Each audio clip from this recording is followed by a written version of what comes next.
Welcome to our podcast, Untangled Roots.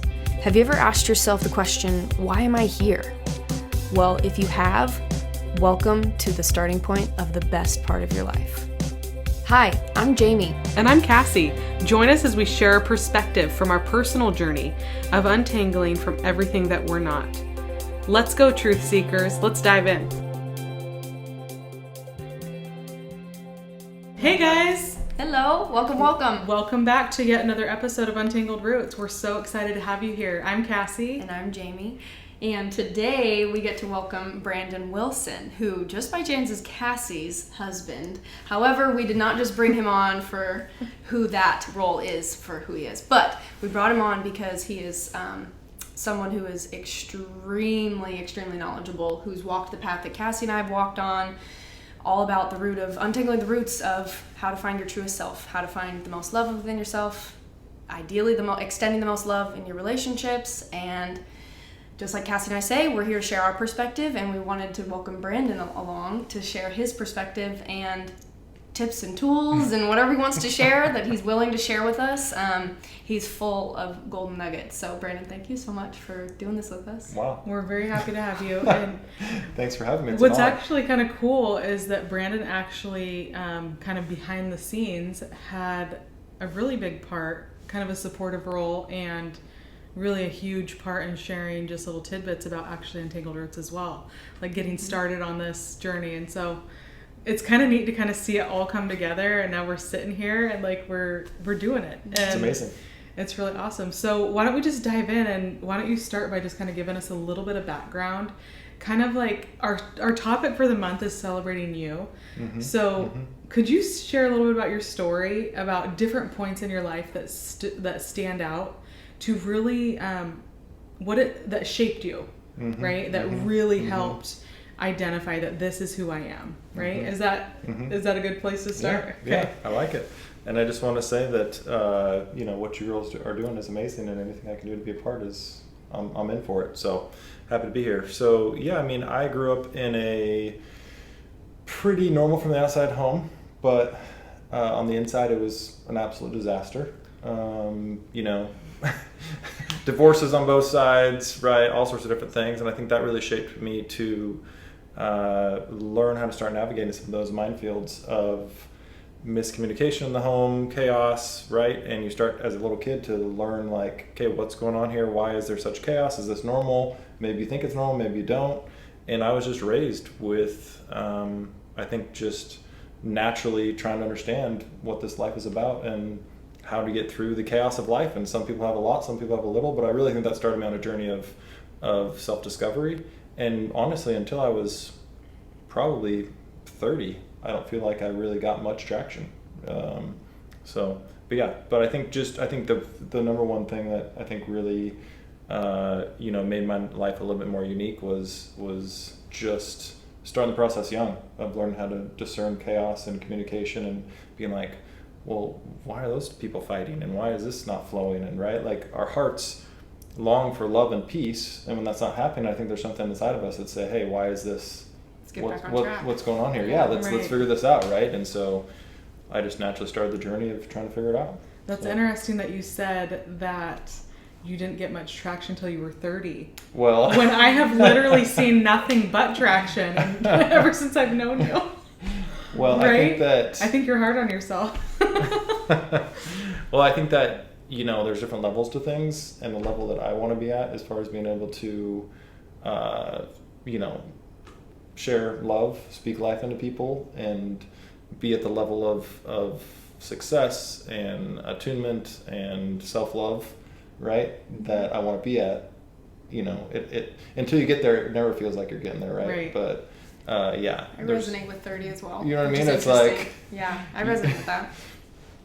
Yeah, I mean, I don't know how deep you want me to go in. Well, why don't you just share a couple points in your life where you were like, okay, like this is definitely like either a lesson or whatever, because you've had a couple. Just tell us a little bit about your story. You've had quite a colorful story. Yep. So why don't you pull out after you left the house? Yep. So 19. Yep. So both my mom and dad were married and divorced 3 times, kind of continuing what I was saying earlier, and that I don't care how strong you are, really, has an effect. And when I was 18, I felt like I was at kind of the peak with captain of the football team, I had to play varsity JV basketball, doing great in school, lots of friends, popular, all the stuff. But you get out of high school and all of a sudden that whole system that you're living in crashes. And then because of my family system, there was no really family system, right? Or not very much. My family was kind of all over the place, and you're out on your own, and you're like, oh my goodness, I don't know how to communicate. I don't know how to find my way in the world. I don't know what my career is. I don't know what how to bring value to people. I don't know how to bring value to the marketplace so I can actually get paid a living wage. All these things, right? And I just felt like, okay, I've been kind of enjoying the kind of the good side, the good boy side of life, and something switched. I remember I walked out of church one day and I was like, it wasn't, it kind of was this clear. I'm going to the dark side. I can't say that and allow myself to get feel it too deeply, because I'll just break down, but because it's a very sad thing. But that was my journey. And so that was at 18, and for the next year and a half, I kind of just dove into all whatever the pleasures of life had to offer, right? And all the destruction that came therein. And I found myself hanging around with the lows of the lows, right? And got myself caught up in a bad crowd, went to a party, got my truck stolen, ended up getting in a fight, ended up getting sentenced to 25 years in prison, ended up doing 18, spent my 21st year, 18 months. Yeah, that's a good clarity. I'm learning. I'm like 18 years. No, I got every second of good behavior I could get, right? But spent my 21st year in prison, and then got out when I was either towards the end of my 21st or right after my 22nd birthday. I can't remember, and had definitely learned my lesson and learned that wasn't the path for me. But I was just bombing life. You were plummeting. You were in a stage of experiencing life, and just pedal to the metal, just whatever you can take, whatever you can deal with. And it's like the devil's greatest tricks are to get us to stop believing something that's true, right? To slowly twist something that's true and either take out a word or throw in a little extra word, right? The lesson in the Garden of Eden was, the devil came and said, God said, you can eat of all these trees except this one, right?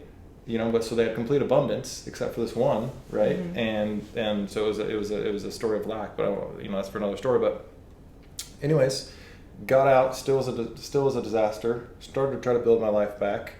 Had a child with my ex-fiance when I was... Crashed a motorcycle. Oh my. Did all sorts of, just a life that I'm not proud of in many different ways, but ultimately a life of self-destruction, lostness, right? So it's really a redemption story. And when, I remember I was, I was sitting on the toilet when I was about 24, living with my buddies, and I had one of those moments that was You were sitting on the toilet with both of your buddies? in the house that I was renting with my buddies, excuse me. It's like, okay. That would have been a weird situation. And I just remember having one of those moments, and I feel like we all have to get to one of those moments where we're done, where it's like, where we just burn the ship, and it's like we're never going back type of thing, right? And that was my moment, and I just said, basically, God, I don't know what your plans for my life, but I'm ready for it, and I'm done running, ultimately. And it wasn't like it was an instant fix, but shortly thereafter, I don't know if it was I can't remember exactly if it was a couple weeks or what, but found out I was having a child with my ex-fiance, which was not an ideal situation necessarily, right? I would have loved for it to be in a harmonious, loving, dedicated marriage. But that really was the first time that I felt purpose, motivation, drive, meaning, all those things. And that was really the beginning of the turnaround. And then it's been a slow build from there. So okay. And you have so much more, but trying to just give the main points there, but yeah, everyone's got their story, but I feel very fortunate to be where I am today. So. And where are you today? We would love to hear that. Oh, Where my. are you today? That's a great question. Well, I just want to say that, just like when you go to the gym and you work out for a couple of years and you get super fit, right? And then you stop going for 6 months, right? You lose it way faster than you gain it. Right. And that's how I felt about my life. I went from the peak, right, in high school where I felt like I was like at the kind of the traditional version of the peak, right, as far as success and popularity and whatever, and dropped down to the bottom, basically as far as you can go. I mean, there's not anything much less than, being locked up in a cage like a wild animal, right? And then the path back is so slow, or much slower. And so I just want to encourage anybody watching to remember that, because it's painful. Yeah. Yeah. So one point that I just thought to mention is that you did also struggle with addiction, and I feel like Yeah. that's the key to know for where you are now. Yep. From 22 to 25-ish, wrestled with marijuana addiction, a little bit of alcohol, stuff on and off. That was mainly the marijuana thing, yeah. And so, you throw in not being aligned with truth, destructive tendencies, self-loathing, pity, lostness, not being connected to your purpose, not understanding who you are, and then you throw in some addiction, and especially some psychedelic. That's a real And that's a recipe for disaster, right? So it's like if I see somebody that's in a similar position, I'm very understanding, because it's like I get it. It's like, So it's funny how like once you kind of understand what it takes to be successful, it's pretty simple and you just have to do it. But if you don't have those tools and you don't understand that, it feels like it's the abyss and there's no way out. Right. And it's like there's nothing's true, nothing's real. What does anything mean? Yeah. It's just complete. It's like for somebody that's never started a business, it's like the thought of starting a business feels like rolling a boulder uphill that you could never do, right? But if you start a business, it's like, oh, it's easy. It's hard work, but I know what to do and I just do it, right? So that's how I felt. So where are you now? Oh, so many good places. Married to my beautiful wife, obviously. 7 kids. Great career. Right? Amazing friends and family. Stable family life. Feel like, I'm aligned with truth and with love to the best of my ability. Still room to grow, right? In all humility. And just want to share my journey and with anyone that's interested, and anyone that feels like they're in that place where they're lost, stuck, hopeless, just doing circles in their head but not getting anywhere. And if I can throw out a few tips to help, then happy to do so. Yeah. Well, B, that's quite the story. And even in hearing you, I learned stuff about you. That you didn't know? Yes, Known you for what, 3 years now? Yeah. Has it been There's 3? some details. Yeah, there's some details that, like, I see the light, and I see the light that you are, and with how bright your light is, I'm not surprised from all of the lows that you went through. Like, I just see it. So anyway, so thank you so much for sharing that. Absolutely. What I'm personally excited about, and what I know that people listening could really, really benefit from, is you mentioned that you had some tools, and just some tools that you had to share. And yeah, whatever, however deep you want to go, whatever you're willing to share, we would love to hear about it. Yeah. Well, I just want to say that anyone who feels low, anyone who's down, to remember that, the farther down you are, the higher I feel like it's like the higher you can go up, right? Because it's like the further down you get, the more motivation you have to once you get to your breaking point, once you get to that point where you're going to burn your ship and you're like, I'm done, I don't want this life anymore. Now you have more momentum and more power to go forward, right? If you're someone that stays kind of numb and neutral your whole life, I feel like that's almost worse. I feel like it's almost better for someone to actually like take some sort of an action. I'm not necessarily like encouraging a destructive action, but just to do something, even if it's the wrong direction, at least it's gonna be like, oh, that's the wrong direction, right? Now I can I don't want that. Try something else. Oh, I don't want that. Try something else. Oh no, that's not working, right? And just keep trying stuff. Like even if you had no guidance, no mentorship, no anything, at least if you just keep trying stuff, you're at least going to learn some things that work and some things that don't. And so I feel like the worst thing that we can do is stay stuck. And I feel like I see so many people, especially the younger generation, that it seems to me that they're just like sitting around, right? Stuck at home, they don't have a job, right? They're, just playing video games or on, social media or whatever. And it's like, at least if you go and apply, like if you want a job, apply for 1,000 jobs. If it takes, right? If you have no skills, nothing going for you, just keep applying as many as it takes to until you get one, right? For example. And I feel like to some degree that was helpful, that I just never gave up, right? But because I had a child, right? Especially I'm talking about my first one, that really motivated me to never give up. And so I feel like everyone needs some sort of, you have to grab at something. Anything that's in your life to help motivate you, you have to grab. But I really feel like that concept of like encouragement of like the further down you are, once you finally determine that that's not where you want to be and you do turn the ship around and you do rocket the other direction, you're going to be so much more successful if you stay with it, because now you really have a passion for what you don't want. Like you detest what you don't want, right? Like I detest poverty. Like I borderline hate it, right? So now I run from it, right? So, but as far as sharing, sorry, that was kind of a long-winded little thing there, but as far as some tools I learned along the way, like if someone walked up to me on the street, was like, they knew my story and they're like, hey, I only got 30 seconds or only got 5 minutes, like what would be a couple pointers that you would, I'm stuck, I'm lost, I don't know what to do with my life, I have no purpose, I'm this, I'm that, what would I say? And I would say the first thing is you need to try to align yourself with truth as much as possible, right? And I'm not talking about a truth, I'm talking about the truth. There's a difference. A truth is like, we're sitting here right now, but that changes in 10 minutes or an hour, we won't be sitting here anymore, right? But the truth is a truth that never changes, right? Like gravity, or the waves hitting the ocean, you know what I mean? Or the waves hitting the beach, like that's the truth. Like it's always gonna happen no matter what, right? And if it stops happening, it probably means that the whole world is collapsing, right? Because it's such a fundamental, it's the truth, right? And so I would say like discerning and aligning yourself with the truth, not just a truth about how you feel in that moment, right? Because it's like, oh, align yourself with truth. Well, what does that mean, right? So there's a distinction there of like aligning yourself with the absolute truth.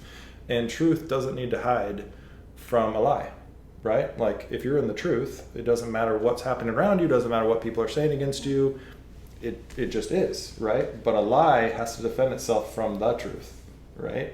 And so that's a distinction. If you feel defensive, if you feel like you're ashamed, if you feel like you have to, hide your life or something in that area, then you're probably not aligned with the truth. You're probably aligned with a personal truth that's not actually the truth. That's right? deep.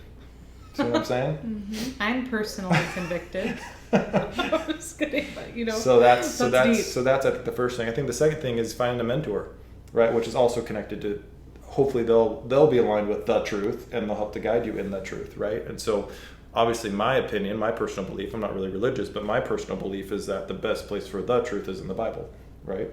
So the greatest success book ever written, and almost every book on self-growth, on money, on success is just someone reading the Bible and taking those lessons ultimately, right? Like if you break down almost every success book in the world, you'd find those same principles in the Bible, right? So regardless of what your beliefs are, what religious you are, or not religious, atheist, or whatever, it doesn't matter. The fact is there's still fundamental truths in there of success that like are universal, and you can argue with them if you want or not. But when you say you're not religious, what does that mean? Because I feel like that means different things for different people. Right? Always the yeah. So what I mean that is that I don't get caught up in trying to claim different theological, like, oh, you're wrong because you think that you should dress this way and I dress this way or that. It's not about like works. That's what I'm saying. It's about belief and faith, right? So yeah. So I'll leave that there. That's another discussion for another time. But another tool that I would say is that so we're in the month of celebrating self, right? Mm-hmm. So what I think, taking the journey of asking yourself the hard questions of what is self, like who are you, right? And that's a fun journey. I mean, I think part of what the joy of life is honestly self-discovery, right? Like discovering, learning more about nature, learning more about other people, learning more about yourself. But out of all those, I think self-discovery is the most important, right? You could be, and I know that because if you're in a jail cell and you have no access to entertainment, to nature, to anything, you can be completely entertained and content learning about yourself, right? So, and maybe even though jail was one of the worst times of my life, it was actually one of the most profound times of growth, right? So, yeah, it's funny how sometimes the worst things in our life are actually the birthplace of something great, right? So if you're going through something hard, right? So, but another thing on the journey of loving yourself is understanding what your spiritual gifts are. We're all given gifts, right? What is that gift, right? That'll help. If you know you have a gift, a spiritual gift, it's pretty hard to not love yourself, right? Because that gift was given and it's free. What's your natural gifting, right? Are you an artist? Are you are you athletic? Are you artistic, right? Whatever that is, right? Like we're all given one or many of those gifts. So what is that? So I think just like acknowledging a few of the things that you do have going for you, even if you're not using them, even if you feel like, oh yeah, I guess I'm kind of artistic, but I'm not very good at it compared to XYZ person, it's still just recognizing that you have gifts and talents and meaning, I think is huge, especially if you're in like that spot that I was in, which was like just complete self-destruction, complete just like blackness essentially, right? Mm-hmm. Numbness, whatever. And then I think the third thing is attaching your life to some sort of meaning. Right, for me it's family. For me it's my children. Before I had kids, it was like, if you don't go out and figure out a way to make some sort of money today, right? Like at one point I was selling lawnmowers and like finding used stuff at garage sale and like reselling it to make like $10, right? And that was okay with me for two different reasons. One, because that was a standard of life that I was okay living. So first I did it because I was okay with it, right? We're only going to ever do what we're okay with. Right? So if your standard is, I want to be a millionaire and I'm not going to accept anything less to make some sort of extreme statement, like you'll figure out how to be a millionaire. It might take 20 years, but you'll figure it out. If you say, oh, I'm okay only making $50,000 a year for the rest of my life, then that's the standard that you'll live at, right? So setting a standard and finding purpose, like setting a purpose to your life, I think are two huge things, because you'll never make more than what your standard is. You'll only make up to, right? So if you're like, I'm okay weighing 200 pounds, whether that's a lot or a little, it doesn't matter. You'll hover right around that goal that you set for yourself, but you'll never like drastically exceed it 99% of the time because that's your standard, right? So would you be able to kind of give us a little bit of insight into the tool that you got training for? Yep. So in my life coaching, I learned lots of different tools, but one of the biggest ones that I get the most excited about is GEMS training, which is just a way to represent. It's a simple way that anyone can use to represent and find not only their own personality, but the personality of those in their life. And no matter what you want out of life, whether it's money, whether it's connection, whether it's to travel, like whatever it is for your life that you want more of, comes from people, right? Money comes from people, connection comes from people, right? Adventure, a job, it all comes from people, and especially in the family home life. So it's a simple 4-part personality test. I know there's lots of personality tests that have 16 different, personalities, different things, but it's just a really quick tool that they learn. So that way when you meet someone or you're talking with someone, you can easily identify, what their personality is, and then knowing yours, and then you can adapt, right? Yeah. And connect with them more easily, right? Yeah. So. One of my favorite things about the GEMS training, so we've all taken the GEMS training and test and kind of like had our own experience on figuring that out. But one thing that I really like about the training or the test to kind of figure out who you are or whatever is that, one of the main things that they talk about is what you're motivated by. Right. And so that's one really cool thing to kind of figure out, like, oh, is this more me? So could you go into like kind of the motivations of all the different GEMS? Yeah, absolutely. So there's 4 of them. Basically, if you draw a circle, right, and then put a cross through it, and you could put each gem in a box. There's gonna be certain personalities that are opposite. Every personality is gonna have its opposite. So at the top left of that circle, if you can visualize that, is one I like to start with is sapphire, right? So sapphires are motivated by fun. So so it's really easy to tell a sapphire, generally speaking, for how they talk, how they communicate, the things that they are interested in. Sapphires dress very colorful, right? They normally have tattoos, and the most extreme version of this is having colored hair, tattoos, right? Really, really multicolored clothes, right? Just Very something expressive, that very creatively expressive. Yeah. They love music. Right. Yeah. Yeah. So these are just generalizations, right? There's going to be people that are on the kind of the high extreme of that expression, and there's going to be people that are on more of the more basic expression. But Yeah, like I don't have a tattoo, but but you're very motivated by fun. Yes. Right. And we're all of these gems, but it's really about what you're mainly operating out of, and then a lot of people have like a secondary that they'll operate out of. But so yeah, motivated by fun. So these, and then once you recognize what personality or gem you are, it helps you, but it also helps connecting with other people, right? Oh yeah, because it most helps you get to people know your kids and most people only connect with the people that are like them. So most people are only connecting with 25% of the people in the world, right? The people that are like them. Say that again. Most people are only connecting with 25% of the population that are like them. Because we as people, we prefer to connect with people who are easy for us to understand, easy for us to get along with. Exactly. Oh, wow, that's really right. fascinating. So if you're in sales, if you have a family with multiple different personalities and your kids, right? If you have a spouse that you're struggling to get along with, if you have a boss that you're struggling to get along with, if you have a relative that you're struggling to get along with or understand, this tool can help you see it through a different lens, where now you're actually going to love the person for being that way, because you realize, oh, they have gifts that I don't have. And God made them to be that way, right? So they can do them and do the things, right, that they're meant to do, and I don't have to do those jobs, right, because they're doing it, right? Mm-hmm. And vice versa. So it's really about understanding that we all have a role to play in the body of humanity, and that we all have those roles for a reason, and that if we can come into alignment, then we can all get along, right? So sapphires bring the fun. Bring in the fun, right? And they have lots of natural giftings, like they're great promoters. Cass is one of the greatest promoters and recruiters I've ever seen, right? She just naturally collects people and collects contacts and collects, right, relationship. They're very artistic, they're very expressive, generally very good at art and music and, dance and those types of things. So we can go into that more, but that's kind of a summary. Yeah, right? Perfect. So what about the next one? So the next one is on the side of sapphire, right? So whatever gem you are, you can kind of lean to either side, right? So rotating clockwise would be pearl.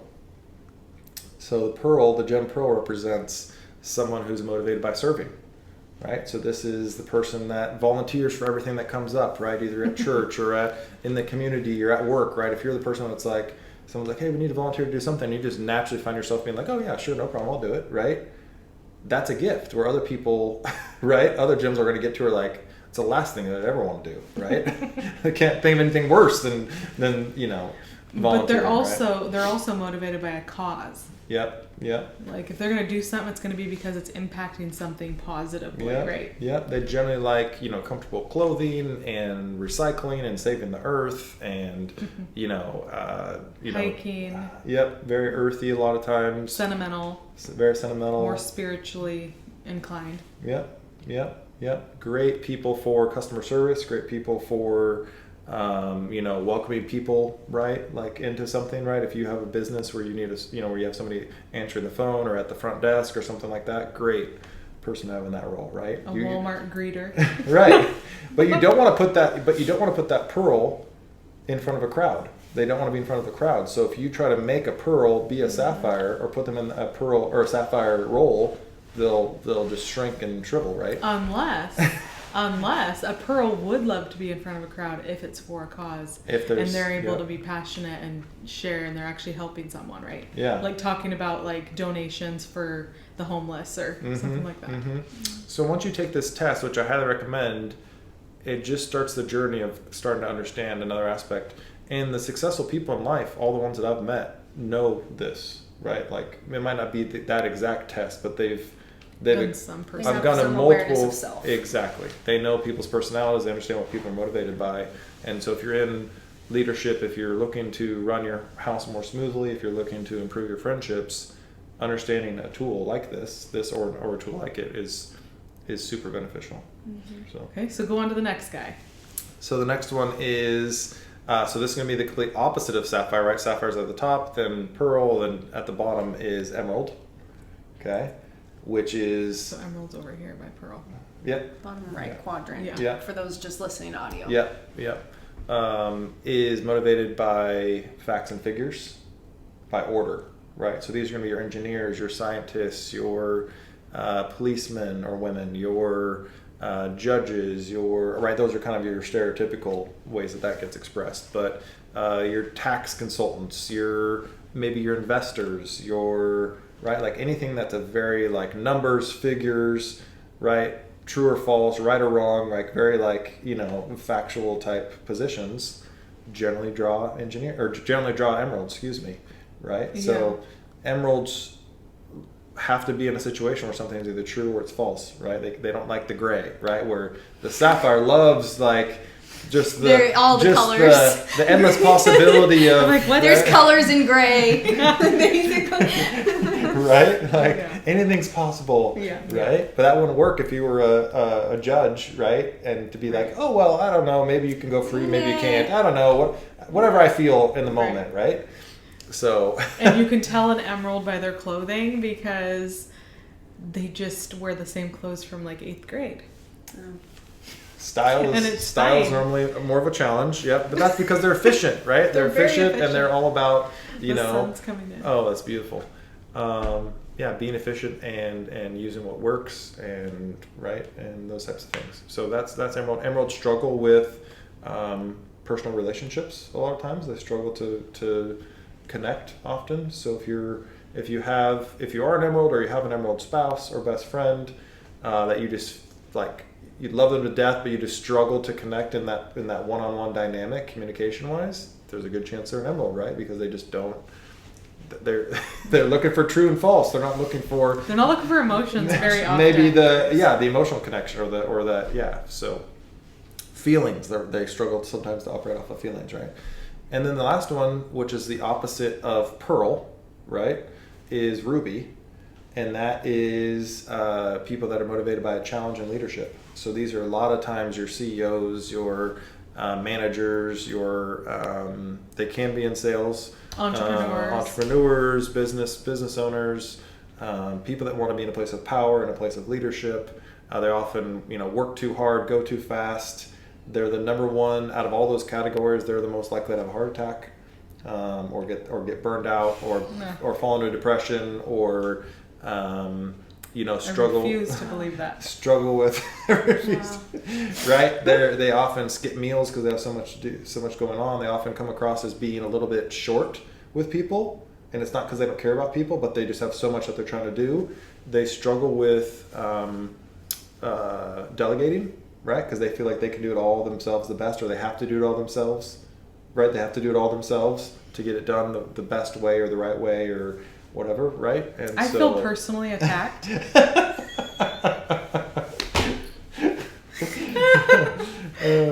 No, you do a great job, babe. And so, those are just some highlights, right? So you could spend, the GEMS training, that we've gone through live is like 3 hours, right? And then it takes some time to really kind of fully absorb it and implement it in your life. There's a whole universe within that whole training. Right. And if we have enough, so dynamic. If we have enough interest, maybe we could do a breakout workshop, and we could invite Brandon back and kind of dive into this a little bit more. So if you guys are interested in diving in, leave a comment, and we'll see how much interest we can generate and see about doing absolutely. It would blow your mind how many times people go through the training, they take the test, and all of a sudden they realize their spouse is their opposite gem, and they're like, I have literally been trying to get you to be like me for 10 years or whatever it's been. And it ain't working. And now I know why it isn't working. In fact, now I'm actually excited because now I can actually, bless you in being you and allow you to do you with appreciation, because now I realize you're doing the things that I don't want to do. You're filling in my weaknesses, right? There's a reason opposites attract, right? And I would even say on the self level, not to jump in, but on the self level, like for me, when I learned about this tool, it was like all of the ways that I tried to connect with people, or that I maybe have operated in the world, which I'm more of the pearl emerald. That's where I'm more on the spectrum, which is so funny. That's what Cassie's very sapphire ruby, and I'm the opposite, which is why we wanted to do this together, because it's like those opposites, like they bring so much life and so much goodness. And I think that I've been able to hold other people's strengths and other people's what makes them good because I've learned what is good in me. And like been able to hold that and not feel in competition, which before I had the words, I think it's really important to have the words and the verbiage and the language to attach to these things, which is why tools like this are super powerful, because it gives the brain language to feelings, which sometimes people don't always have. And so that's what that expansion is. So anyway, Absolutely. So in closing, this was a lot. This was good. Hopefully beneficial, hopefully not too much. Absolutely. And there's so much more to dive into. As you're telling your story, I'm like, oh my goodness, what about this?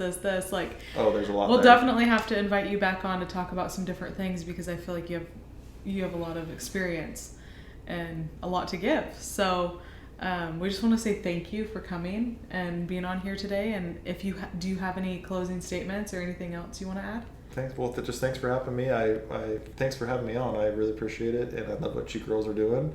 And I'd be happy to come on again to go over some more stuff. I'm interested in a podcast just on the GEMS specifically, going deeper into that. I think that'd be great.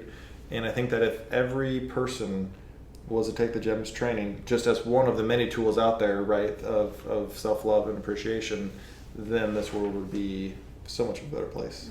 Right? Absolutely. I agree. So. Completely agree. Well, thank you so much for being here. Absolutely. Yes. And we hope you guys enjoyed watching, and we will see you next time. Bye.